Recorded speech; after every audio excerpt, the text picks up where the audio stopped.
రాష్ట్ర వ్యాప్తంగా పలుచోట్ల డిప్యూటీ మేయర్ వైస్ చైర్మన్ల ఎన్నికల ఫలితాలు ఒక్కోటిగా వెలువడుతున్నాయి. మెజారిటీ స్థానాలను టీడీపీ మద్దతుదారులు కైవసం చేసుకుంటున్నారు. మరికొన్ని చోట్ల ఇంకా ఎన్నికలు జరుగుతున్నాయి. శ్రీ సత్యసాయి జిల్లా హిందూపురంలో మున్సిపల్ చైర్మన్ పీఠం తెలుగుదేశం వశమైంది. గత ఆగస్టులో హిందూపురం మున్సిపల్ చైర్పర్సన్ పదవికి ఇంద్రజ రాజీనామా చేశారు. వైసీపీకి గుడ్ బై చెప్పి టీడీపీలో చేరారు. ఇంద్రజతో పాటు మరో 13 మంది కౌన్సిలర్లు తెలుగుదేశం కండువా వేసుకున్నారు. 38 మంది కౌన్సిలర్లు ఉన్న హిందూపురం పురపాలికలో వీరి చేరికతో తెలుగుదేశం బలం 21కి చేరింది. ఎంపీ ఎమ్మెల్యే ఓట్లు కలుపుకుంటే మెజారిటీ 23కు చేరింది. ఇవాల్టి పురపాలిక ఎన్నికలో 23 మంది మద్దతుతో చైర్మన్ పీఠం టీడీపీకి దక్కింది. 6వ ward councillor Ramesh municipal chairman గా ఎన్నికయ్యారు.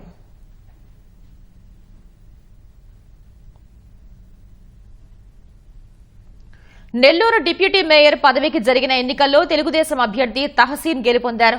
టీడీపీ మద్దతు అభ్యర్థి తహసీన్ కు 41 ఓట్లు రాగా వైసీపీ అభ్యర్థి కరీముల్లాకు 12 ఓట్లు వచ్చాయి. దీంతో 29 ఓట్ల మెజారిటీతో టీడీపీ మద్దతు అభ్యర్థి తహసీన్ ఎన్నికైనట్లు అధికారులు ప్రకటించారు.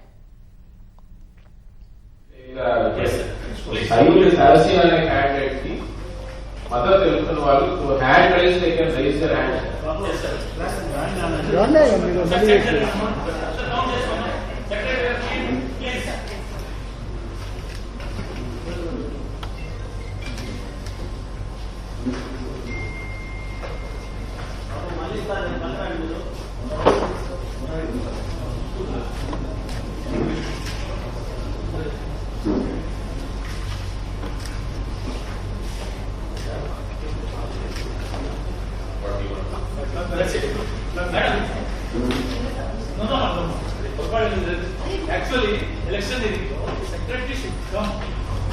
Okay. Not standing as that. Okay. Sheikh Karimullah ne candidate ki total votes polled 12. Saeed Thasin ne candidate ki total votes polled 41.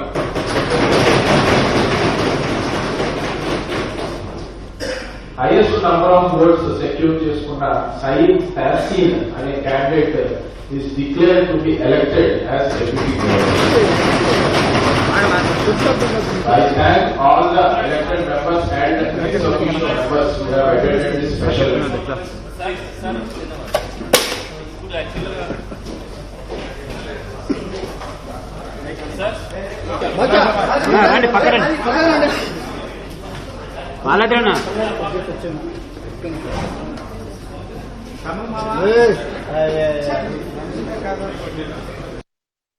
అద్భుత విజయం, ఘన విజయం. 41 మంది తెలుగుదేశం పార్టీ మద్దతుగా నిలబడ్డారు. 53 మందిలో ఇంకా వైఎస్ఆర్ కాంగ్రెస్ పార్టీలో నాకు తెలిసి 1-2 కార్పొరేటర్లు హాజరు కూడా కాల. ఆ పార్టీ పరిస్థితి ఆ విధంగా ఉంది. ఇక్కడ తాగదు. ఇది కేవలం ఆరంభం మాత్రమే. ఏదైతే వచ్చే కార్పొరేషన్ ఎన్నికల్లో నగర, రూరల్ నియోజకవర్గాల్లో 54 డివిజన్లు ఉన్నాయి. 54కి 54 డివిజన్లు తెలుగుదేశం పార్టీ కూటమి గెలిచి చంద్రబాబు నాయుడు గారికి, పవన్ కళ్యాణ్ గారికి, యువనాయకుడు నారా లోకేష్ గారికి నెల్లూరు నుంచి పార్టీ పరంగా తెలుగుదేశం పార్టీ కూటమి పరంగా కానుక అందిస్తామని చెప్పని చాలా స్పష్టంగా తెలియజేస్తున్నా. రేపటి రోజు సూర్యుడు తూర్పున ఉదయిస్తాడు అన్నది ఎంత వాస్తవమో వచ్చే కార్పొరేషన్ ఎన్నికల్లో నెల్లూరు కార్పొరేషన్ 54 తెలుగుదేశం పార్టీ కూటమి గెలుస్తుంది, గెలవబోతుంది. రాసిపెట్టుకోండి. నందిగామ పురపాలక సంఘం చైర్పర్సన్ ఎంపిక వాయిదా పడింది. కోరం లేనందున ఎన్నికను అధికారులు వాయిదా వేశారు. ఏలూరులో 2 డిప్యూటీ మేయర్లకు ఎన్నికలు నిర్వహించగా రెండింటినీ తెలుగుదేశం దక్కించుకుంది. బుచ్చిరెడ్డిపాలెం మున్సిపల్ వైస్ చైర్మన్లుగా టీడీపీ మద్దతు అభ్యర్థులు ఎన్నికయ్యారు. మొదటి వైస్ చైర్మన్ గా 9వ వార్డుకు చెందిన ఎర్రటపల్లి శివకుమార్ రెడ్డి, 2వ వైస్ చైర్మన్ గా 8వ వార్డుకు చెందిన పఠాన్ నస్రీన్ ఎన్నికయ్యారు. పిడుగురాళ్ల మున్సిపల్ వైస్ చైర్మన్ ఎన్నిక రేపటికి వాయిదా పడింది. కౌన్సిల్ సమావేశానికి వైసీపీ కౌన్సిలర్లు హాజరు కాలేదు. దీంతో ఆర్డీఓ ఎన్నికను రేపటికి వాయిదా వేశారు.